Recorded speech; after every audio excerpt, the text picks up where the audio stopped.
Question number 21. A projectile is fired from the top of a 40-meter high cliff with an initial speed of 50 meters per second at an unknown angle. एक projectile को हम लोगों ने fire किया, speed क्या है 50 meters per second. कितने height से फायर किया हमने? 40 मीटर की हाइट से। And angle of projection is unknown. Find its speed when it hits the ground. जब ये प्रोजेक्टाइल ग्राउंड को हिट करेगा तो इसकी स्पीड क्या होगी?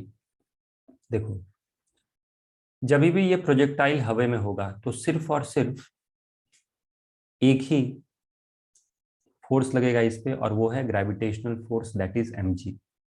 ओके, तो मैं आपको एक सिंपल यहाँ पे कंसेप्ट बता देता हूं। जैसे एक पार्टिकल है,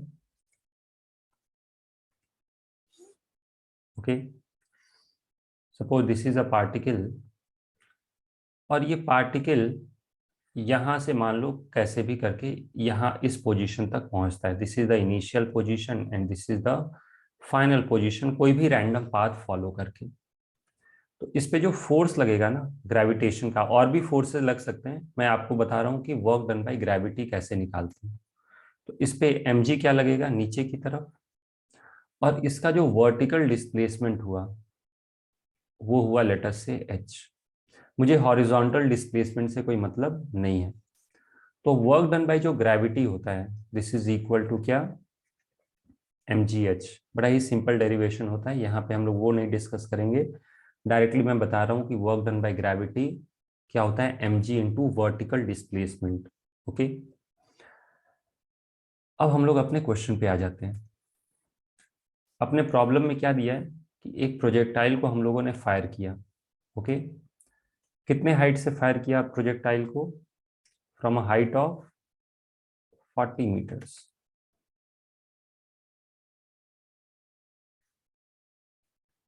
velocity of projection is 50 meters per second.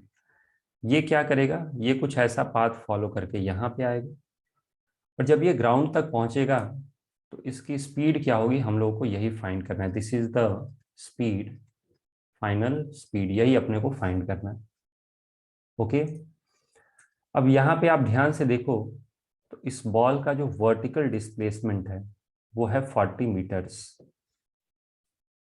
Okay, अब मैं यहाँ पे वर्क एनर्जी थियरम यूज करने जा रहा हूँ। क्या है work energy theorem? Work done by all the forces is equal to change in kinetic energy. मैं सिर्फ और सिर्फ प्रोजेक्टाइल को ही अपने सिस्टम में एज्यूम कर रहा हूँ। ऑल द फोर्सेस में सिर्फ और सिर्फ एक ही फोर्स है, that is work done by gravity. This is kinetic energy final minus kinetic energy initial. अभी मैंने ऊपर ही बताया वर्क डन बाय ग्रेविटी क्या है? mgh। What is final kinetic energy? Half mv square. What is initial kinetic energy? Half mu square. m से divide कर दो पूरे इक्वेशन को और 2 से मल्टीप्लाई कर दो तो क्या मिलेगा अपने को? 2gh is equal to v square minus u square. So v square is equal to, अब हम लोग क्या करेंगे, यहाँ पे सारी वैल्यूज सब्स्टिट्यूट कर देंगे। So this is equal to 2, G की वैल्यू कितनी है?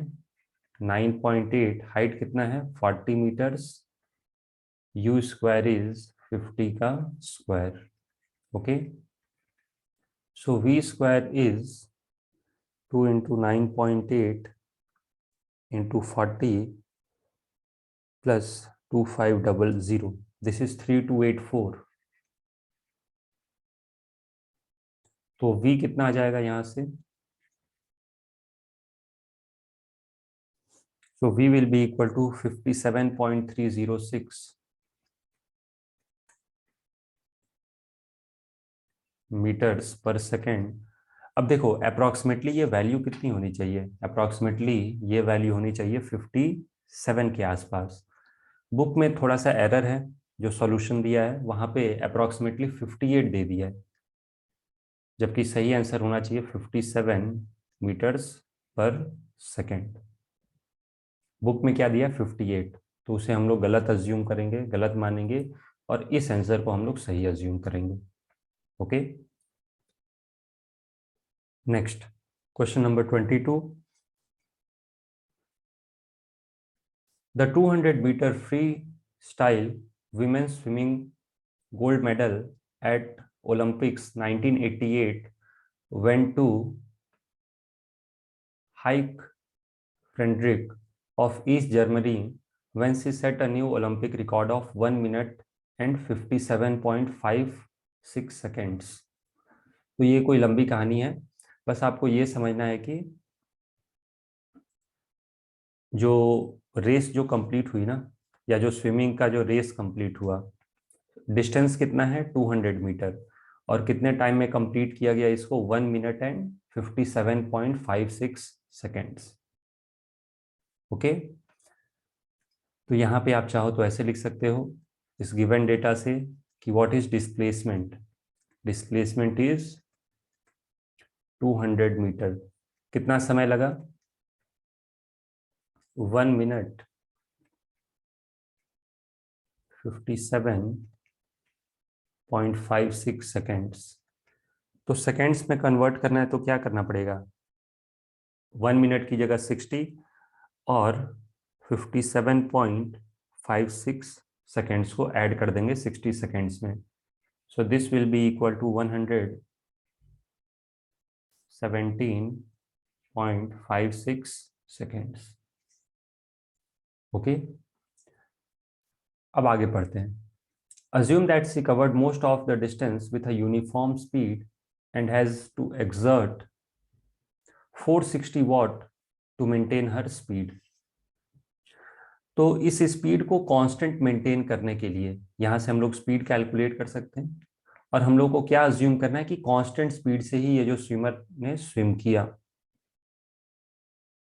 ओके, तो उस स्पीड को कांस्टेंट मेंटेन करने के लिए 460 वॉट का पावर एक्सर्ट करना पड़ा, स्विमर को इतना पावर डेवलप करना पड़ा।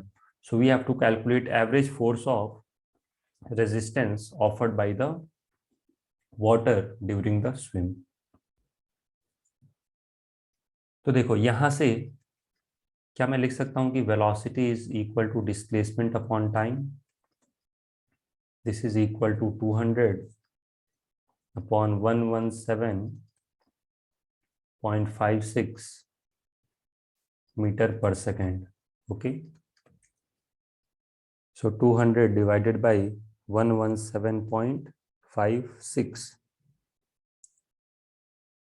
so this is 1.7012।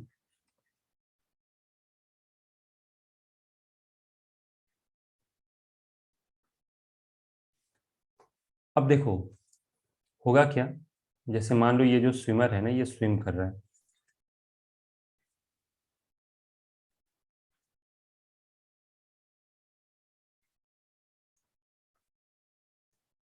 तो इस पे क्या होगा, एक पीछे की तरफ रेजिस्टेंस लग रहा होगा जिसको आप वाटर का फ्रिक्शन की तरह अज्यूम कर सकते हो।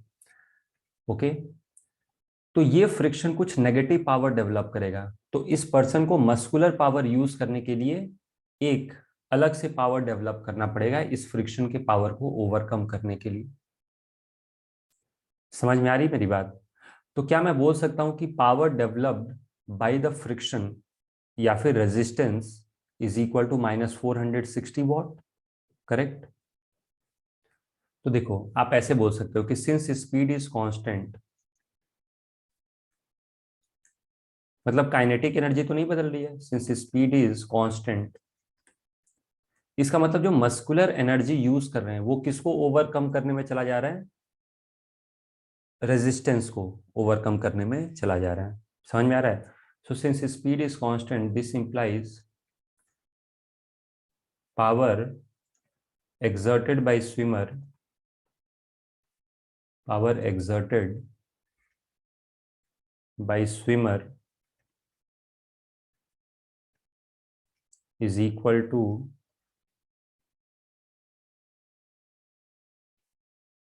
power डिसिपेटेड बाय फ्रिक्शन या रेजिस्टेंस। डिसिपेटेड मतलब जो लॉस होगा, नहीं, और डिसिपेटेड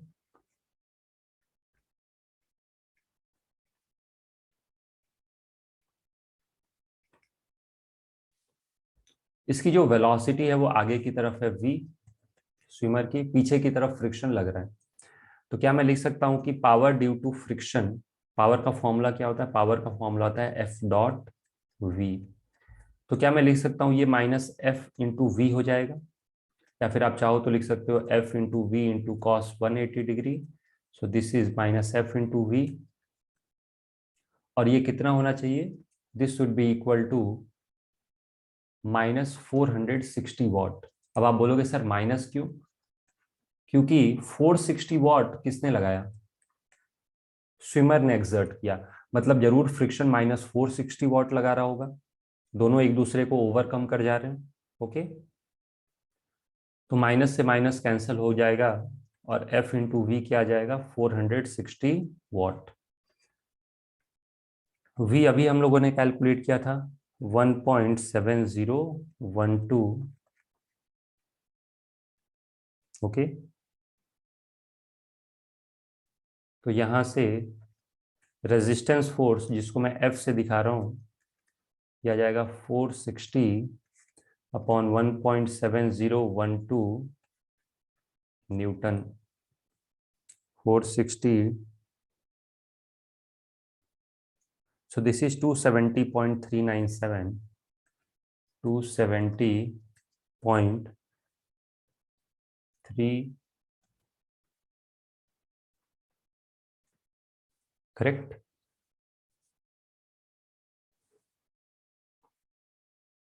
Next, question number 23.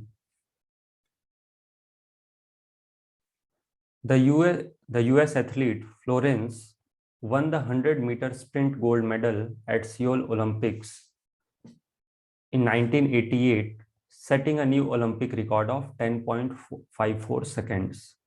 तो देखो, बाकी कहानी से कोई मतलब नहीं है, सबसे पहले जो डिस्टेंस दिया है वो लिख लो, कितना है डिस्प्लेसमेंट 100 मीटर, टाइम कितना है 10.54 सेकेंड्स।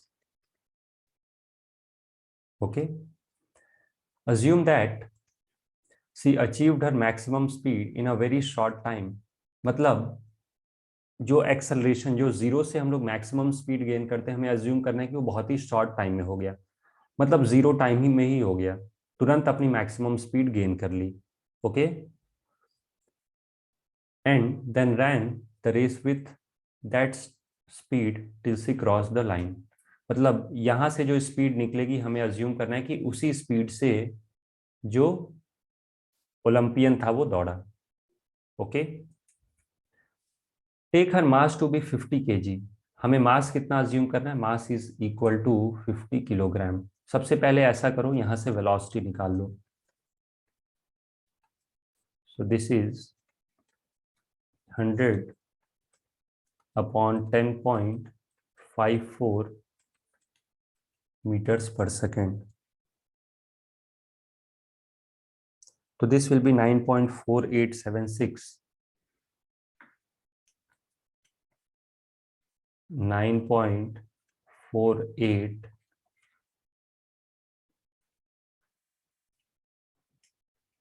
ओके। मास कितना दिया है क्वेश्चन में, मास दिया है 50 kg के इक्वल।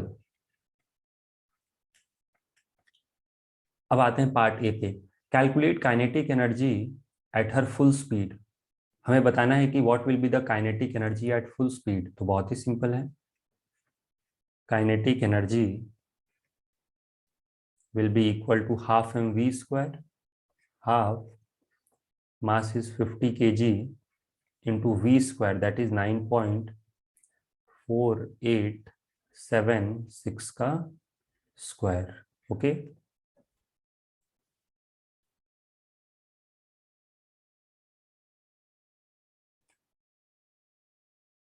तो ये आ रहा है कैलकुलेट करके 2250.39, 2250 0.39 जूल्स। ओके, अब आते हैं हम लोग बी पार्ट पे। Assuming that the track, the wind, etc., offered an average resistance of 1/10 of her own weight, calculate the work done by the resistance during the run. तो देखो जो रेजिस्टेंस है वो कितना है, 1/10 ऑफ हर टोटल वेट। देखो जब ये एथलीट दौड़ रहा है ना,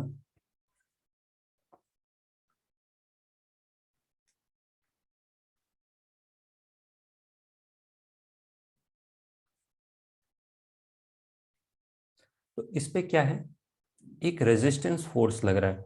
रेजिस्टेंस फोर्स हमें सारे मिला के दिया हुआ है, एयर का रेजिस्टेंस, ओके, अलग अलग जगह से जो जो रेजिस्टेंस हो सकता है सब मिला के दिया है एफ के equal, and F is equal to 1/10 of her wait.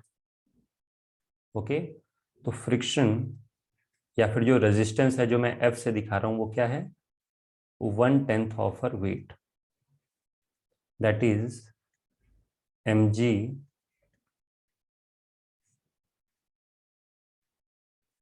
okay, so this is 9 point, so this is equal to 49 newton, correct.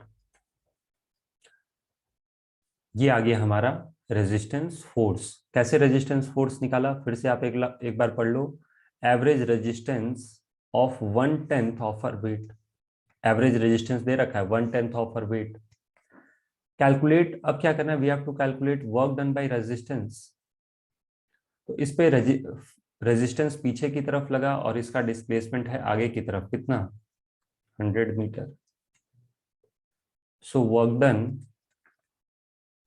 Is F into R into cos 180 degree. मैं डायरेक्टली ऐसे लिख दूं, एफ इंटू एस। क्यों, क्योंकि दोनों का angle क्या है, दोनों एक दूसरे के अपोजिट हैं, एंगल है 180 डिग्री। सो दिस इज -49, कितना आ जाएगा ये, -40 900 joule, correct. C part, what power had to exert to maintain uniform speed, कितना पावर एक्सर्ट करना पड़ेगा। तो देखो जितना पावर रेजिस्टेंस डेवलप करेगा उतना ही पावर खुद से एक्सर्ट करना पड़ेगा ताकि स्पीड कांस्टेंट मेंटेन रहे। Okay, so power exerted by athlete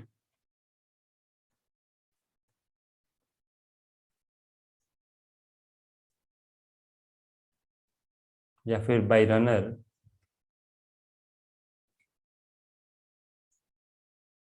is equal to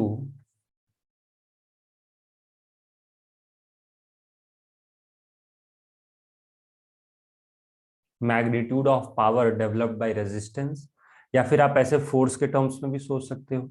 okay,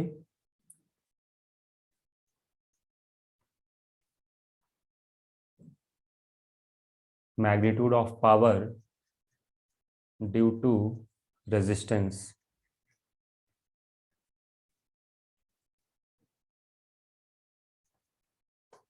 तो पावर क्या हो जाएगा बताओ,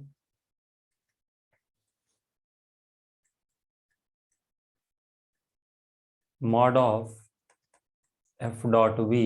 एक्चुअली जो रेजिस्टेंस है वो इतना पावर डेवलप करेगा, तो इसका मैग्नीट्यूड निकालोगे तो ये क्या आएगा, एफ इंटू वी। कितना है, एक तो वेलोसिटी भी निकाल सकते हो, वेलोसिटी, या फिर वर्क डन अपॉन टाइम से डिवाइड कर सकते हो, कोई भी अप्रोच ले सकते हो। देखो एक तो तरीका है कि अपने को ये वेलोसिटी पता है, करेक्ट। दूसरा तरीका है total work done upon total time भी कर सकते हो, तो दोनों में से कोई भी अप्रोच आप ले सकते हो। तो F इज 49, ओके, और ये वैल्यू कितनी आ रही है, 9.4876।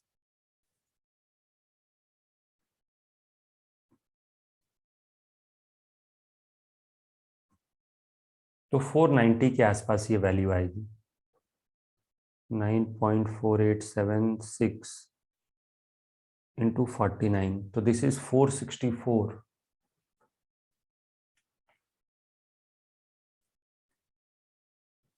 .8924 अप्रोक्सीमेटली। इसको हम लोग क्या लिख सकते हैं, 465 watt. Okay, next question number 24। A water pump lifts water from a level 10 meter below the ground. एक वाटर पंप क्या करता है, वाटर को लिफ्ट करता है ऊपर की तरफ। कहां से, 10 मीटर नीचे से पानी को ऊपर उठा रहा है। Okay, water is pumped at a constant rate of 30 kg per minute. और वाटर की जो वेलोसिटी है वो नेग्लेजिबल है। Okay, so we have to calculate minimum horse power of the engine। Engine का मिनिमम हॉर्स पावर कितना होना चाहिए, तो देखो, in time t equals to, या फिर लेटर से कि for time t equals to 30 minutes, sorry for time t equals to 1 minute, that is 60 seconds. मतलब पूरा का पूरा डिस्कशन अभी हम लोग 60 सेकेंड्स के लिए कर रहे हैं। तो कितना हम लोगों ने मास ऊपर उठाया, मास ऊपर उठाया 30 kg। करेक्ट, समझ में आ रहा है, कितना ऊपर उठाया, 10 मीटर ऊपर उठाया। तो क्या हमें कुछ वर्क करना पड़ेगा, हम लोग नहीं कर रहे तो मशीन कुछ वर्क करेगी। कितनी वर्क करेगी, वर्क डन बाय ग्रेविटी के अगेंस्ट। ओके, ग्रेविटी के अगेंस्ट वर्क करना है हमें। तो आप चाहो तो मैं पूरा का पूरा ढंग से भी लिख सकता हूँ। देखो होगा क्या, कि जब ये पानी को आप ऊपर उठाओगे 30 kg, इसको एज अ ब्लॉक ट्रीट करते हैं, तो mg लगेगा नीचे। और क्योंकि इसको हम स्लोली ले जा रहे हैं ऊपर की तरफ, ओके, तो मान लो एक फोर्स हमने F ऐसे लगाया, तो F के लिए मुझे वर्क डन कैलकुलेट करना है। मेरी बात समझ में आ रही है। और क्योंकि स्लोली ले जा रहे हैं तो वी कैन से कि F is equal to mg। So work done by force is equal to F into H. और यहां से क्या मैं ये लिख सकता हूँ, F जो होगा वो mg के इक्वल होगा, तभी वाटर स्लोली स्लोली ऊपर जाएगा। Okay, so this is equal to mg h। ये जो F देख रहे हो, this is basically work done by the motor. तो मोटर ने कितना वर्क किया, work done by motor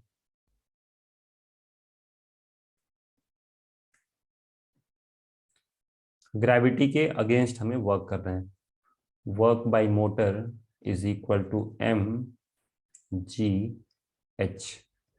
m की वैल्यू कितनी है 30 kg, g की वैल्यू कितनी है 9.8, h की वैल्यू कितनी है 10 meter. So this is in joule. So what is power,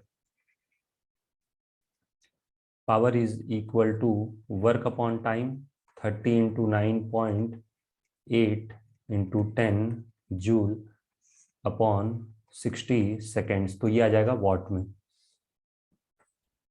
okay, so this is half 98, तो ये देखोगे तो दिस इज 49 वॉट। करेक्ट।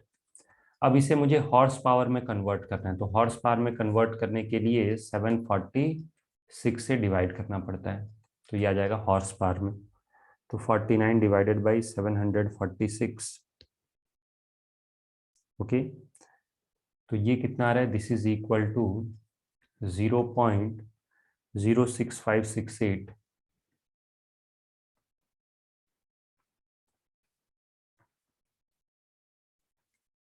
इसको क्या लिख सकते हैं हम लोग, 6.568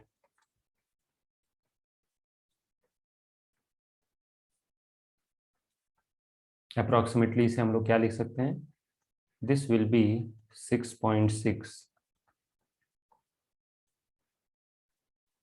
ओके,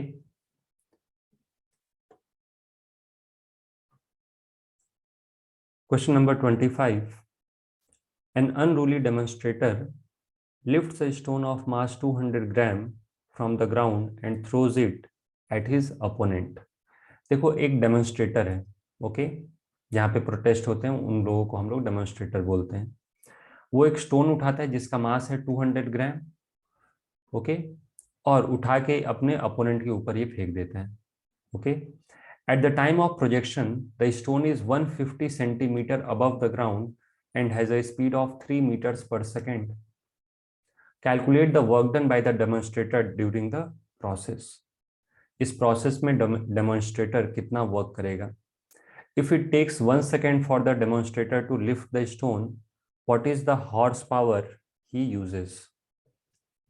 एक बार वर्क निकालने के बाद टाइम दिया हुआ है और उस टाइम को यूज करके हम लोग क्या करेंगे, हॉर्स पावर कैलकुलेट करेंगे, ओके। देखो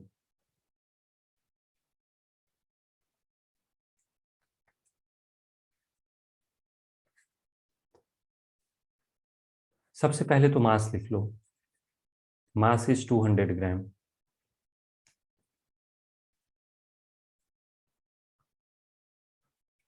So this is equal to 0.2 kg, okay. इसको कितने हाइट पे उठाया हम लोगों ने, 150 centimetre. So this will be equal to 1.5 metre, और इसे हमने एक स्पीड भी दी, that is 3 metre per second, okay.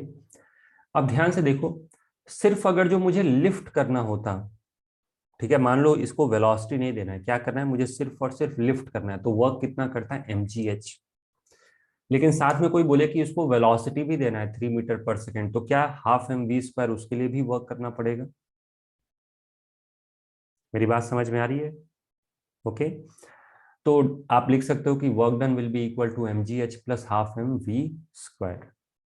अच्छा, इसको ढंग से कैसे अप्रोच करना चाहिए हमें, इसे ढंग से इस तरीके से अप्रोच करना चाहिए कि यहाँ पे स्टोन इनिशियली रेस्ट पे है, ओके, स्टोन फाइनली यहाँ पे आ गया,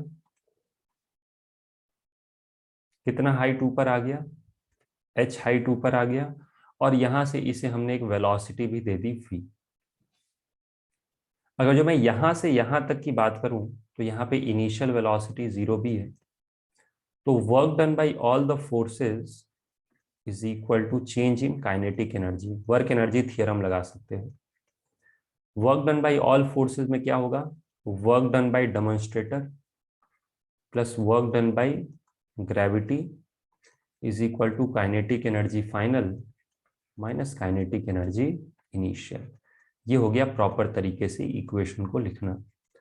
वर्क डन बाय डेमोन्स्ट्रेटर हमें कैलकुलेट करना है, आप चाहो तो लिख लेना यहाँ पे कि sorry WB is work done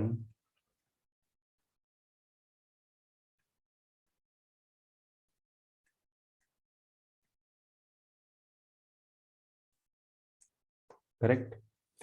अच्छा, वर्क डन बाय ग्रेविटी क्या होगा, क्या ये माइनस mgh होगा, क्योंकि बहुत ही सिंपल है ये, अब मैं यहाँ पे एक्सप्लेन नहीं कर सकता।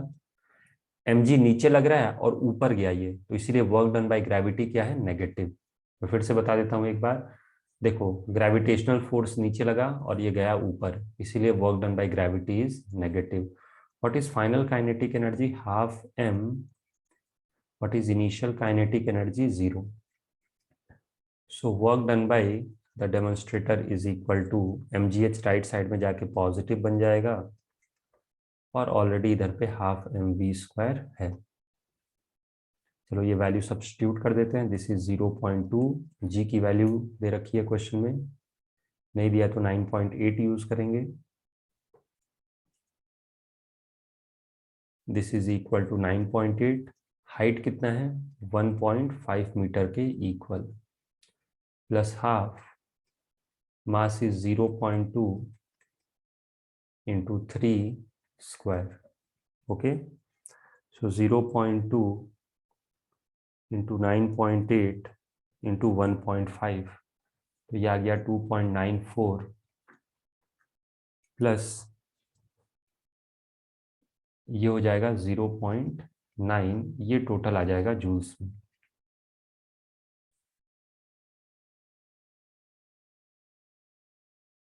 तो ये कितना आ जाएगा work done? This will be equal to 3.84, correct. अब आते हैं हम लोग बी पार्ट पे। टाइम कितना दिया है प्रॉब्लम के अंदर? देखो क्या लिखा है, if it takes 1 second for the demonstrator to lift the stone, यदि ये 1 सेकेंड में स्टोन को उठा लेता है,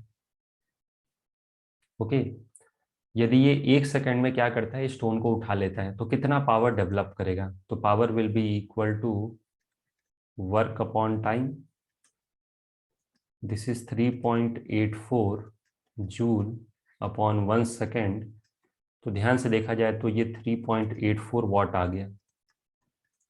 यदि इसे हॉर्स पावर में कन्वर्ट करना है तो 746 से डिवाइड करेंगे।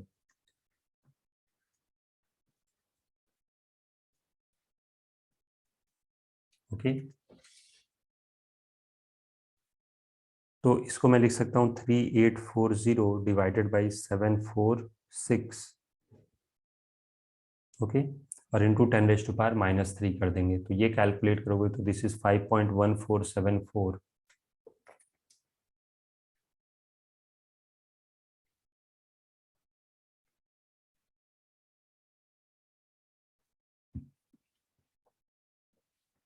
ओके,